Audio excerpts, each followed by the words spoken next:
Itu pun berani difitnah. Yang kedua, dilanjutkan lagi yang dengan Pak Ite tadi kasih tahu. Di SMA juga begitu, sama. Begitu juga dibilang ijazahnya palsu. Itu juga tidak benar. Proses itu semua kami lalui dengan baik.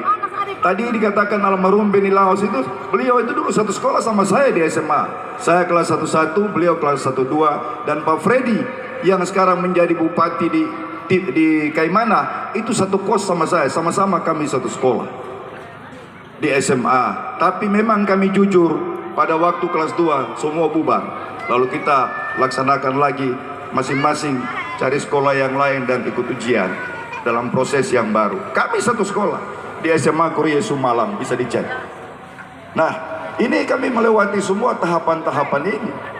Dan kemarin saya ketika melewati semua perjalanan ini, alhamdulillah sampai hari ini Bapak Ibu bisa melihat bahwa debat pertama kemarin, ada yang nonton debat pertama? Nonton, ya kan? Di situ Bapak Ibu bisa melihat kualitas.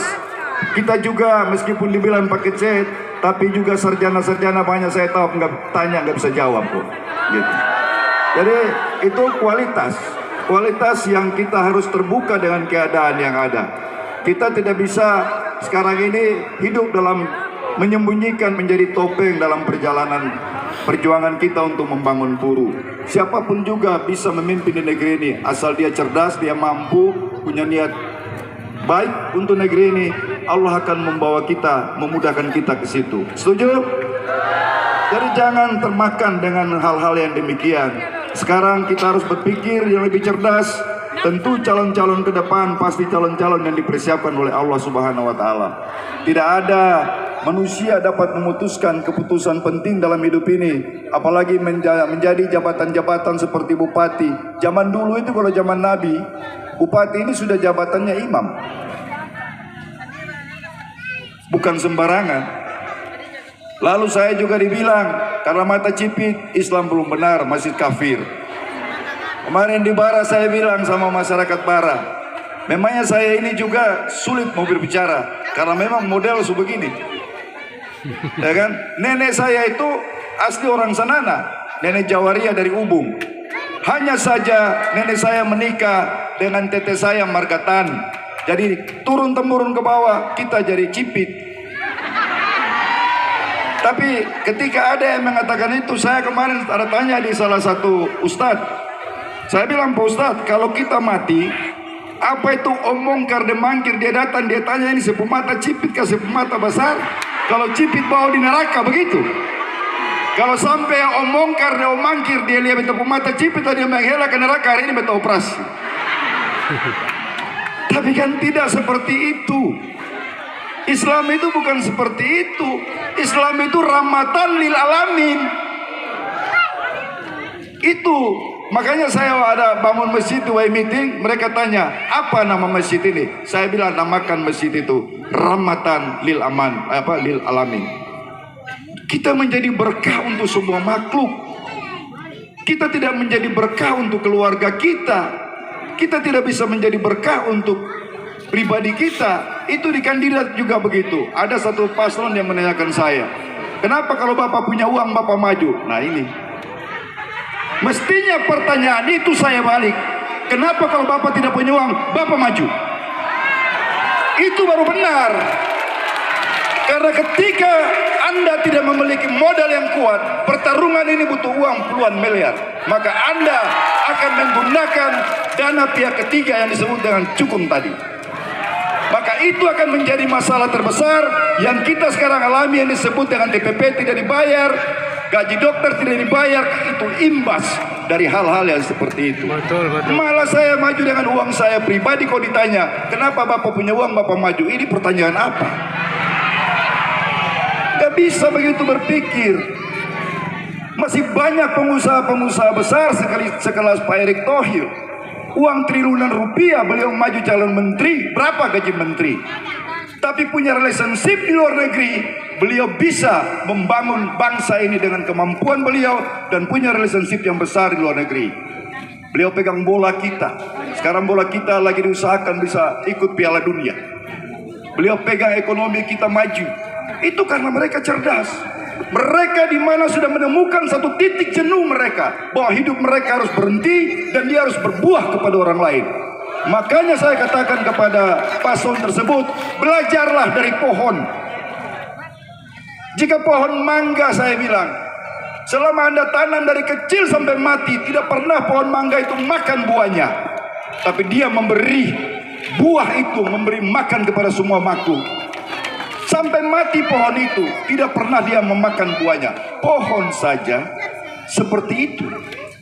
Bagaimana dengan makhluk yang mulia, yang setiap hari sholat 5 waktu, tapi hidupnya hanya untuk buahnya sendiri? Gak bisa begitu. Itu bukan cara ajaran Rasulullah SAW. Bukan begitu. Saya tahu, saya tidak bisa baca Al-Quran fasih seperti saudara. Saya tahu, saya tidak mengenal bahasa Arab, saya tahu. Tapi paling tidak, saya tahu pribadi Rasulullah. Karena yang mau saya ikuti itu bukan tulisannya, tapi gaya hidup orangnya. Itu yang kita ikut. Akibatnya perjuangan ini akan menjadi berat kalau kita mulai berpikir seperti itu. Yang berikut juga, saya berusaha ke depan agar menyelamatkan negeri ini. Satu pertanyaan dari panelis kepada saya, Pak MDR, jika Anda terpilih menjadi bupati, bagaimana caranya Anda menyelesaikan masalah korupsi, nepotisme, kolusi? Saya jawab bahwa masalah korupsi, nepotisme, kolusi itu solusinya cuma satu. Kita digitalisasi semua perkantoran kita yang berhubungan yang selama ini terjadi kebocoran-kebocoran uang APBD kita. Saya katakan di situ bahwa manusia tidak bisa mempercayai manusia lagi sekarang, karena sistem yang harus menjaga manusia. Bahkan waktu itu di beberapa kampanye saya memberi contoh agar dapat dipahami oleh masyarakat awam bahwa sistem digitalisasi itu adalah satu sistem yang transparansi. Hari ini kalau kita digitalisasi, kita punya kantor keuangan daerah, maka besok tidak boleh lagi kabak keuangan kita menggunakan uang sesuai dengan kehendak dia atau perintah siapapun juga, tidak boleh. Karena apa? Bapak Ibu bangun pagi sudah bisa buka handphone, sudah bisa lihat berapa keuangan kas daerah kita, berapa keuangan kita di pertanian, berapa keuangan kita di pendidikan. Bapak Ibu bisa cek, bahkan sampai mengecek progres yang mereka kerjakan. Bahkan kalau bisa pun kita bisa linkkan kepada polisi, kita bisa linkkan kepada kejaksaan, bahkan KPK. Ini cara untuk kita menyelamatkan itu. Memang saya tahu ini tantangannya akan berat. Berat karena masih ada oknum-oknum yang sudah nyaman dengan kehidupan itu. Tidak ada cara lain. Lalu saya katakan, dalam hubungan ini, dalam konteks ini saya katakan bahwa nanti bukan apa-apa, negeri ini masih krisis moral. Mereka tulis di Facebook dan mereka katakan bahwa Pak MDR bilang orang buruh tidak bermoral. Coba itu. Ini kan pemikiran yang dangkal sekali. Kita lagi mengajak masyarakat. Yang saya mau jaga ini 5 triliun. 5 triliun itu uang Bapak dengan Ibu sekalian. 1 tahun tadi Pak Nadi bilang dan Pak Pandi sudah kasih tahu hampir 1 triliun.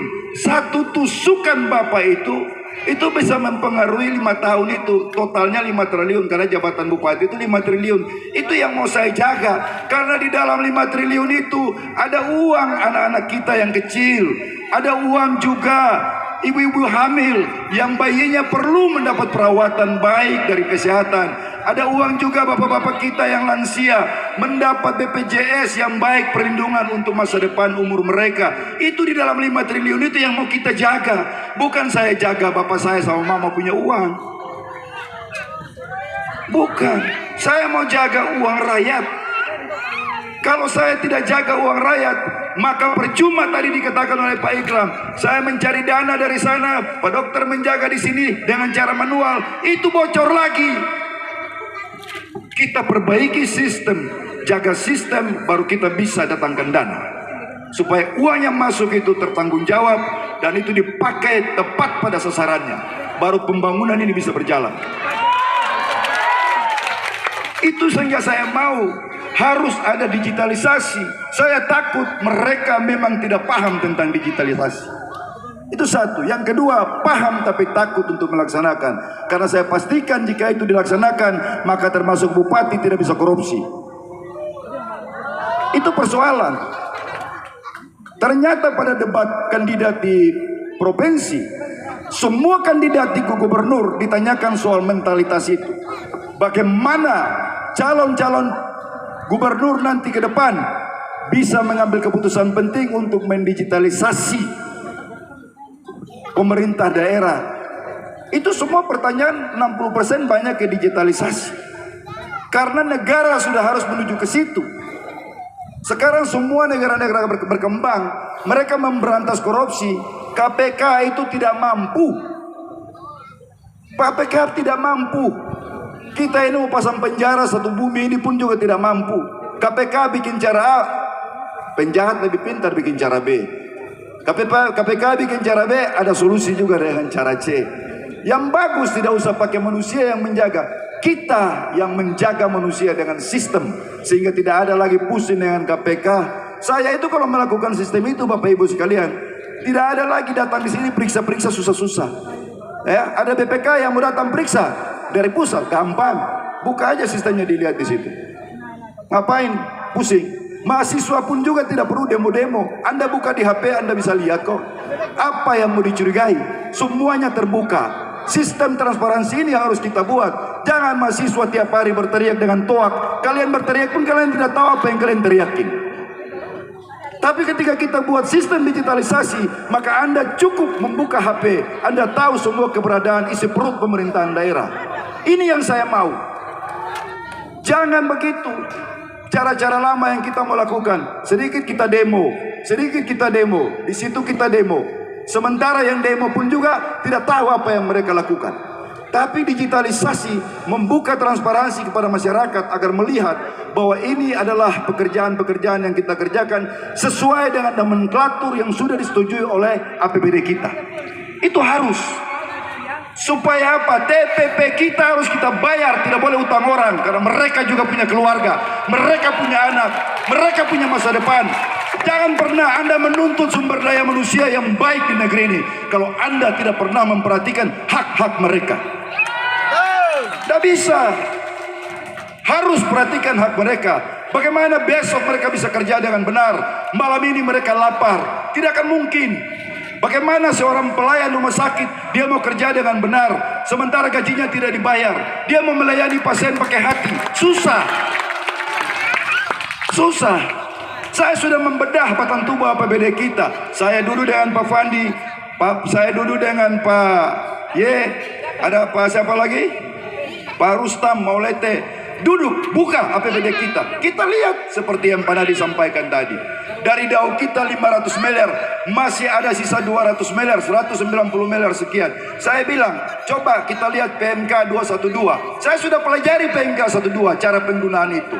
PMK 12, 20% harus diberikan kepada PU, 20% harus diberikan kepada pendidikan, 20% harus diberikan kepada kesehatan. Sisa berapa? 40%. 40% dari 190 miliar, artinya kita masih ada dana sekitar 70 sampai 75 miliar kurang lebih. Itu dana yang bisa dipakai untuk bayar kita punya kesehatan, itu dana yang bisa dipakai untuk bayar kita punya TPP dan lain-lain, masih banyak bisa digunakan di situ. Kenapa itu tidak bisa digunakan Bapak Ibu sekalian? Karena itu menjadi tanggung jawab bupati ketika dia ada ambil dana pihak ketiga, dia jadikan fisik di dana itu. Itu sudah jelas. Yang kedua, dengan sistem digitalisasi, saya percaya akan mendongkrak PAD kita yang sekarang 33 miliar, maka saya percaya dalam 2 tahun kita bisa di atas 100 miliar. Bisa. Itu bisa. Saya pastikan dengan cara manual, maka PAD kita bocor besar sekali. Dan itu semua diakui oleh Pak Fandi. Mereka katakan kami sudah tidak sanggup, Pak MDR. Kami tertekan. kami terkekang, kami harus melakukan apa yang mereka mau. Padahal kami tahu ini sesuatu yang tidak baik bagi rakyat. Oleh sebab ini kalau hari ini mereka keluar bersama-sama, inilah arus migrasi yang Allah berikan kepada kita. Saya kasih tahu untuk Bapak Ibu sekalian ya, setiap pergantian musim, setiap pergantian zaman itu selalu diberikan dengan tanda-tanda migrasi. Kalau di kutub sana biasanya kalau sudah ada pergantian musim dingin itu binatang-binatang lari semua. Begitupun juga hewan-hewan yang lain kalau sudah musim panas dia akan berimigrasi sendiri. Dia berhijrah. Dia hijrah meninggalkan tempat itu yang dia melihat bahwa tidak ada lagi masa depan. Semua binatang-binatang akan bermigrasi. Dan hari ini saudara lihat banyak yang bermigrasi kepada mandat pada saat ini. Itu ada tanda-tanda baik bahwa ke depan akan menjadi perubahan di negeri ini. Mandat yang menampung sebagai perahu besar untuk menampung semua. Ada orang-orang yang keluar dari P3, dari Golkar, dari Perindo, semua mereka ke tempat kami. Mereka adalah penggawa-penggawa yang mau berhenti, yang sudah jenuh, yang sudah mau supaya di akhir hidup mereka merubah negeri ini. Ini yang paling penting. Ini yang harus kita perhatikan. Saya tidak mau lagi, buat apa kita mau jadi bupati di negeri ini kalau negeri ini tidak berubah. Lebih baik saya kembali menjadi direktur. Untuk apa? Tidak ada gunanya, hanya mencoreng nama baik keluarga kami, hanya mencoreng ibu bapak sekalian yang datang di sini. Doa-doa yang kalian berikan kepada saya untuk apa? Kami masih cukup makan, kami masih cukup pakai, kami bisa membantu orang lain. Memangnya jabatan bupati itu dapat apa? Dapat apa, Bu? Gaji juga kecil kok. Saya punya pendapatan masih 10 kali sampai 100 kali lebih besar dari gaji bupati. Dan kami berkomitmen untuk itu. Istri saya pun sampai hari ini beliau dilantik, kita sudah komitmen. Bu Bella tidak akan menerima gaji dan tunjangan, diberikan semua kepada rakyat. Dan ke depan, jika Allah mengizinkan saya tidak akan malu terhadap istri saya. Saya juga akan memberikan apa yang saya dapat untuk rakyat sebelum Allah memberkati negeri ini. Tidak ada lain yang kita harus lakukan. Kita harus mentabiskan diri kita dengan satu harapan yang besar kepada Allah Subhanahu wa Ta'ala. Dengan cara kita memberi hidup, kita memberi harta, kita memberi pikiran, kita memberi hati, baru Allah bisa mengubah negeri ini. Allah perlu melihat sepasang mata yang memulai mengangkat tangan kepada Allah Subhanahu wa Ta'ala. La ilaha illallah, saya ini mau berubah negeriku. Dia mau ada jamahan tangan-tangan yang lain untuk menyatakan kebenaran itu di negeri ini. Baru dia menurunkan tangan kasihnya untuk dapat menolong kita, saudaraku. Serap. Saya mau saudara memahami itu. Bungkus. Kami tidak berdiri di panggung-panggung ini hanya untuk lelucon. Kami ini bukan orang-orang nganggur, Bu. Pak, kami ini pekerja. Kami bukan orang-orang nganggur. Kami berkampanye di hampir semua tempat. Baju ini dari kering, basah, hanya menyiarkan siar hal-hal yang positif. Kalau sampai saja kemarin kita lihat selama 2 tahun terakhir Allah mengizinkan negeri kita ini tidak ada pemimpin, hanya dikasih PJ, tidak ada pemimpin di negeri ini. Supaya apa? Kita introspeksi. Tidak ada lagi Bapak Ibu diberikan tekanan politik seperti dulu-dulu. Kalau dulu Anda memilih salah, Anda katakan kepada Allah, saya terpaksa harus melakukan itu ya Allah karena saya tertekan. Saya punya anak ada PNS, saya punya suami ada PNS, ataupun juga yang lain. Tapi hari ini Allah bilang sudah tidak ada itu, karena tidak ada lagi intervensi politik untuk Bapak Ibu sekalian. Hari ini Allah kasih kemerdekaan. Hari ini Allah kasih kemerdekaan, kebebasan kepada Bapak Ibu sekalian untuk menunjukkan jati diri Bapak Ibu sekalian, memilih bupati ke depan yang memiliki hati untuk negeri ini. Ini yang harus kita pikir. Baca tanda-tanda alam itu. Saya tidak mengatakan saya yang paling terbaik, tapi saya mengatakan dan saya menyampaikan isi hati yang Allah titipkan kepada saya. Selain nanti itu di rumah, silakan ibu bedah sendiri. Saya juga tidak pernah memaksakan kehendak rakyat untuk memilih saya. Saya sudah katakan di mana-mana kepada ibu bapak sekalian bahwa berdoalah kepada Allah sebelum Anda memasuki TPS tanggal 27. Katakan kepada Allah sekali lagi, saya bilang, jika Pak MDR dan Pak Danto ini mereka berbicara tidak sesuai dengan hati nurani mereka, stop perjalanan mereka. Jangan taruh hati kepada kami rakyat untuk memilih mereka, lalu mereka mengotori tangan mereka untuk menghancurkan negeri ini, mengotori tangan mereka untuk menghancurkan keluarga mereka. Stop perjalanan mereka. Doakan itu. Tapi jika hati kami yang berbicara ini Allah titipkan yang kami sampaikan kepada Bapak Ibu sekalian, doakan kami, mudahkan perjalanan kami. Saya lelah bercerita panjang lebar di setiap kampung-kampung. Di kampung adat kami bercerita tentang bagaimana menyelesaikan persoalan adat. Di kampung di Batabual kami bercerita memberikan solusi bagaimana menyelesaikan masalah Batabual. Dan di Namlea ini saya menganggap masyarakat yang paling rasional.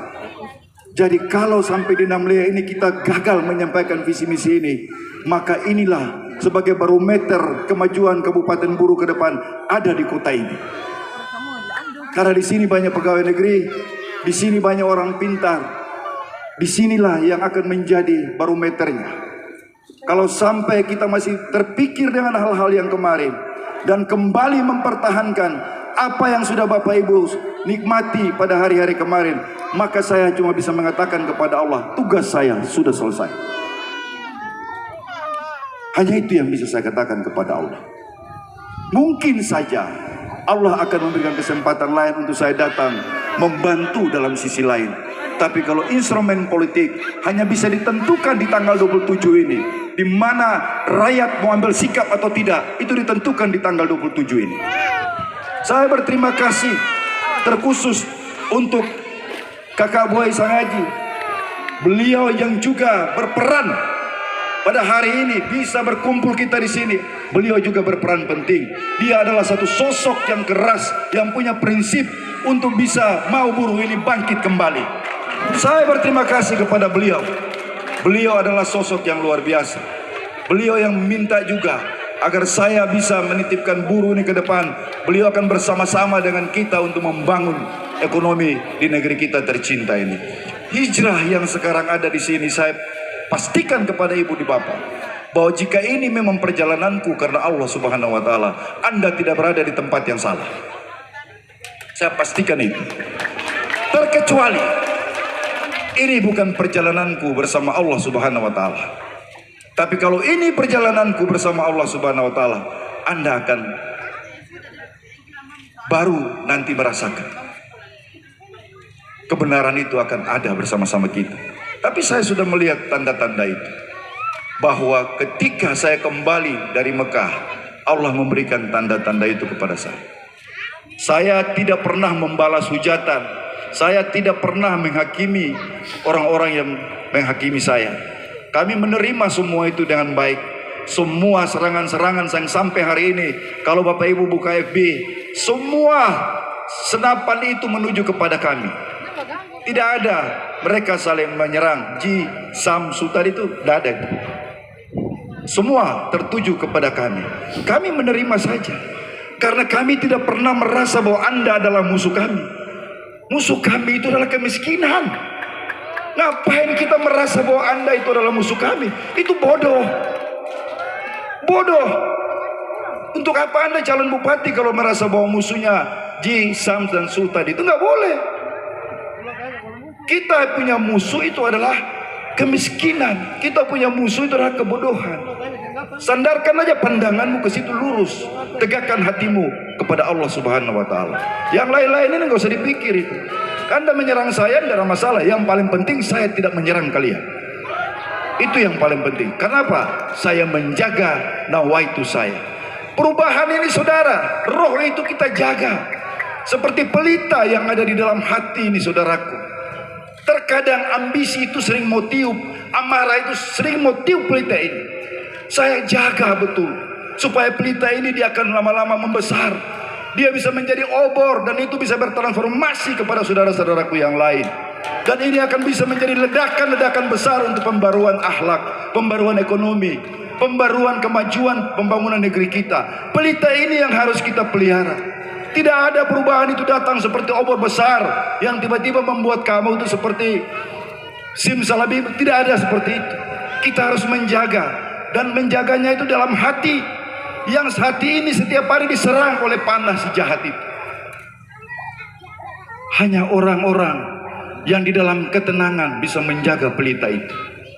Kita di luar ketenangan, Bapak Ibu sekalian, tidak akan bisa menjaga pelita perubahan itu. Itu saya pikul sendiri dengan istri. Saya kemarin, Bapak Ibu, saya ulang lagi satu cerita ke Bapak Ibu sekalian. Ketika istri saya mau berangkat pagi-pagi, mau saya antar ke airport, saya katakan sama istri saya, dulu ketika saya menikah sama kamu 2016, orang tuamu itu saking karena pusing melihat keadaan saya, setiap minggu beliau kirim ustadz datang, ajar saya biar beliau tidak malu punya menantu mata cipit tidak tahu apa-apa. Dan setiap duduk bersama ustadz di tikar, ustadz ajarin baca, tak pernah jadi-jadi. Diajarin kalau itu Bapak baca yang bahasa Indonesia saja. Saya bilang, Pak Ustadz, kalau hari ini saya mengaji habis umur, saya ini sudah 51. Bagaimana kalau saya belajar yang Al-Quran tapi yang bahasa Indonesia saja? Itu, kau belajar yang bahasa Indonesia, nanti baru saya pelan-pelan ajarin kamu. Nah, saya belajar. Tapi pada waktu saya belajar, dia selingi dengan bahasa Arab. Dia selalu memberikan cerita kepada saya supaya saya jangan stres. Sekaligus cerita ini membawa saya untuk mencintai istri saya. Beliau katakan begini, Pak MDR, Pak Rasulullah itu sangat romantis. Kalau beliau pulang dari sebuah pekerjaan, entah itu beliau baru pulang dari medan perang, entah itu beliau syiar agama Islam, beliau selalu tersandar dan tidur di dada Ibunda Khadijah. Itu sering diceritakan sama saya. Di pikiran saya cuma satu, ini Ustadz mau supaya saya cinta istri saya. Di pikiran saya cuma itu. Tapi ketika saya menjalani perjalanan di negeri tercinta ini, Ibu, Bapak, kemarin minggu sebelum istri saya berangkat, saya katakan saya mendapat jawaban itu. Jawabannya begini, Bu. Untuk melahirkan sebuah kebenaran dan sebuah perubahan di satu negeri, itu pahit harganya, rasanya sangat pahit. Sehingga pada zaman itu saya membayangkan ketika Rasulullah SAW beliau mau menghadirkan pelita itu, membuat terang di kaki orang-orang ini. Beliau dihujat, dikejar, mau dibunuh, difitnah. Pada saat itu beliau pulang, beliau bersandar. Hanya satu-satunya orang yang beliau percaya, yaitu sang istri, yang beliau bisa bersandar dan menyatakan kepada istrinya, saya ini sudah hampir tidak mampu. Sebuah kebenaran itu terlalu mahal, sampai cucunya beliau pun juga meninggal. Dan hari ini saya rasakan itu benar istriku. Hari ini saya rasakan bahwa perjuangan untuk kita melahirkan sebuah kebenaran dari hati yang paling tulus kepada umat itu mahal harganya. Mahal, saudaraku. Nanti mudah-mudahan Allah kasih saudara satu medan yang khusus, lalu saudara dengan hati yang ikhlas, saudara dengan hati yang tulus, saudara melepaskan harta saudara, saudara melepaskan waktu saudara, saudara melepaskan masa depan saudara. Baru ketika saudara hadir di situ, semua orang mengejar saudara, semua orang mengejek saudara, semua orang menghina saudara, semua orang memfitnah saudara. Di situ baru saudara akan bisa menjawab apa yang dirasukan oleh Rasulullah. Itu pahit. Itu pahit. Sehingga itu saya simpan dalam hati ini. Dan saya katakan sama istri saya menyadari satu ayat lagi dibukakan kepada saya sebagai bukti bahwa apa yang saya katakan itu benar. Ketika beliau mengembuskan napasnya yang terakhir, beliau tidak mengatakan bahwa, hai istriku, ada istana yang saya titipkan di sana, ada kebun korma 7.000 hektar yang saya titipkan di Madinah. Beliau tidak ada menitipkan apa-apa, tetapi yang beliau sampaikan adalah umatku, umatku, umatku.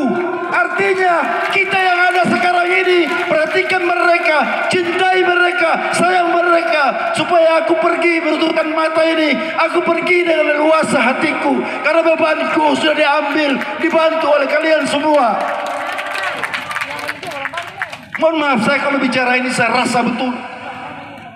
Anda boleh bilang saya kafir, saya tahu.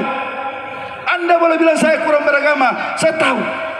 Tapi biarlah dalam kebodohanku ini saya mengenal seorang Rasul yang mencintai hidup ini.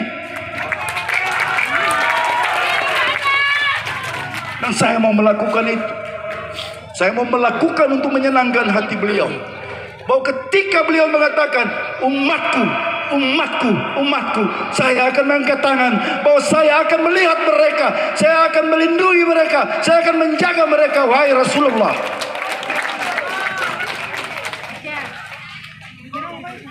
tim kecil kami ini tidak dapat berjuang menggapai cita-cita itu.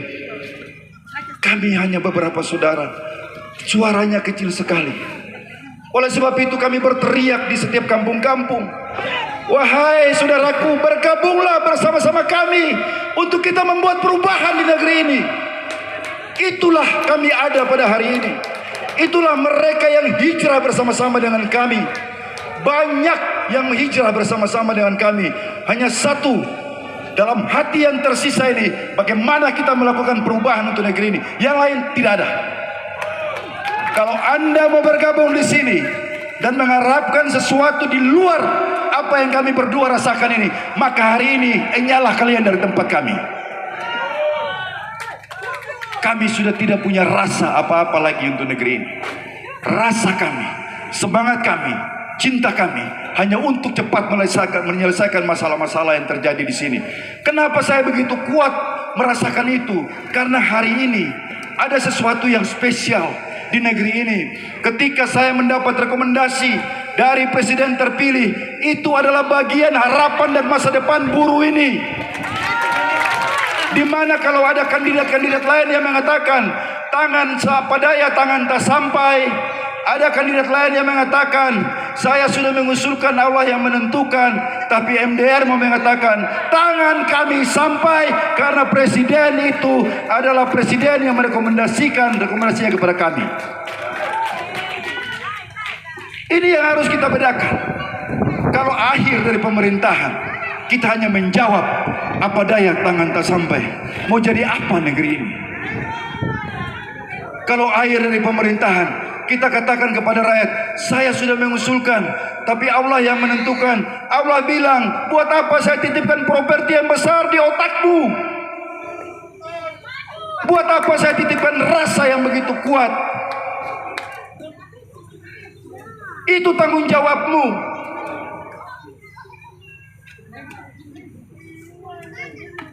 Ada hal-hal yang harus diselesaikan oleh Allah, dan ada hal-hal yang harus diselesaikan oleh manusia itu sendiri. Ini yang harus kita bedakan. Bukan kita mau melebihi Allah, tapi ada kehendak Allah yang Allah titipkan kepada kita, yang harus bisa kita kerjakan dari kemampuan kita, dari cara berpikir kita, dari kecerdasan kita. Kalau semua kita serahkan sama Allah, maka tidak perlu Allah menitipkan properti ini dalam kehidupan kita. Tidak perlu. Ini yang mau saya sampaikan kepada Bapak Ibu semua. Jangan lupa tanggal 22 kita akan mengadakan kampanye akbar. Tanggal 22. Dan hari ini dari dua artis yang sudah kita bicarakan, satu sudah menandatangani kontrak, yaitu Mbak Dewi Persik. Mbak Ayu Ting Ting lagi tahapan negosiasi, karena waktunya kita di sini tidak setiap hari ada pesawat. Nah, saya minta tanggal 22 Bapak Ibu sekalian datang di situ. Di situ akhir dari perjalanan kami untuk memberitakan kampanye kami kepada masyarakat. Dan disitulah kita akan berkumpul bersama-sama dan mempersiapkan hati ibu bapak sekalian untuk menjadi ibu yang kuat, bapak-bapak yang kuat untuk memiliki prinsip tanggal 27. Tadi Pak Ite sudah bilang bahwa kita pasti akan menghadapi serangan. Biasa itu serangan. Kalau ada yang mau kasih, ambil aja. Orang juga mereka sudah diberikan waktu 15 tahun jadi semua hal kok. Ya kan? Jadi kalau ada yang mau kasih, ambil aja. Karena memang tahun-tahun kemarin kalian sudah jadi kok. Gak usah pusing. Tapi ibu berhak untuk melihat pemimpin yang betul-betul ibu rasa dari hati itu bisa. Karena setelah ini sudah tidak ada lagi Allah memberikan rest 2 tahun seperti yang sekarang. Nah, itu sudah berjalan kembali lagi normal seperti biasa. Tidak ada waktu lagi untuk pemerintahan ini akan seperti kemarin. Ini dikasih waktu agar kita berpikir, agar kita menjadi cerdas dan tidak salah memilih. Oke, saya mau menyanyi satu lagu.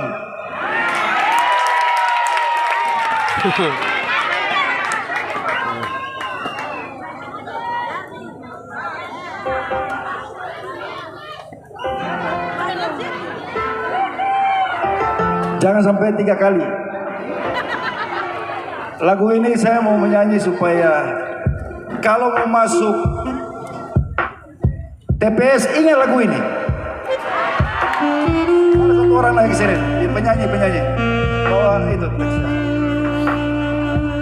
Saudara, ada pepatah yang mengatakan, jangan pernah Anda jatuh ke lubang yang sama. Cukup 1 kali Anda jatuh.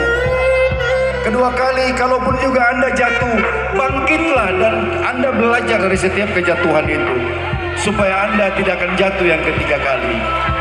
Sesekali kau sakiti hati ini, masih ku maafkan. Angkat tangan saudara.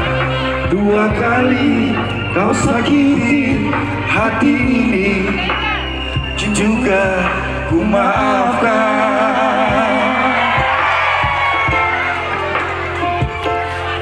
Tapi jangan coba 3 kali. Jangan, oh jangan.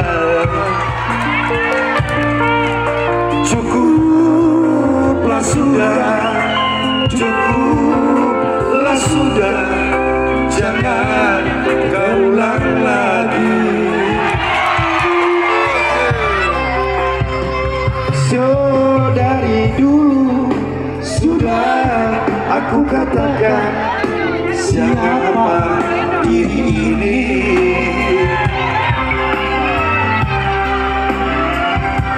So dari dulu sudah aku katakan, janganlah kau sesali.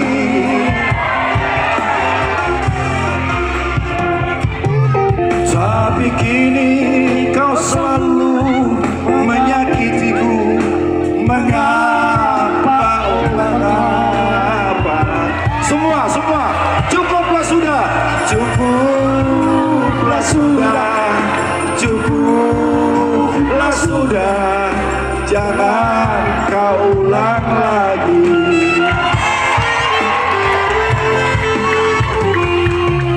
Kalaulah memang ada yang lain yang kau sayangi selain dirimu, katakan sejujurnya.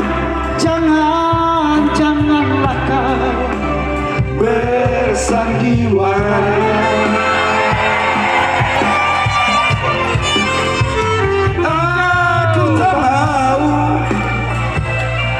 Aku tak mau kalau memang begini jadinya. Lebih baik berpisah daripada nanti hati ini terluka. Mana? Saya tidak tahu. Ingat lagu ini. Ketika saudara nanti keluar dari rumah menuju TPS, Rasakan baik-baik lagu ini. Cukup sudah. Katakan kepada mereka cukup sudah. Daripada hatiku ini terluka lagi. Ingat saudara semua, di hari Rabu tanggal 27 November 2024, Capres nomor urut 1. Siapa diri ini?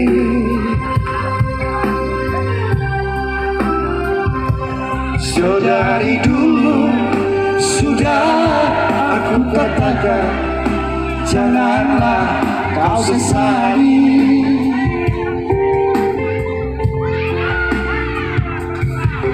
Tapi kini kau selalu menyakitiku. Mengapa, oh mengapa? Hati bertanya, mungkin ada yang lain yang kau sayangi. Angkat. Kalau memang ada yang lain yang kau sayangi selain diriku, katakan sejujurnya, janganlah kau bersandiwara.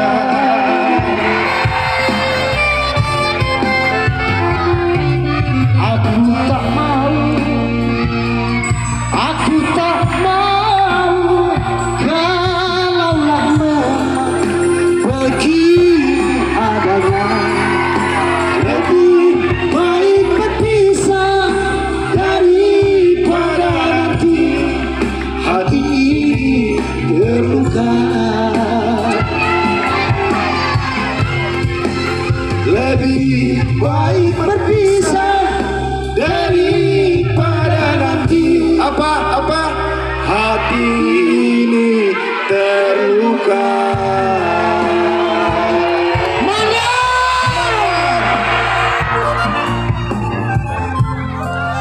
Terima kasih. Assalamualaikum warahmatullahi wabarakatuh. Mandat, mandat,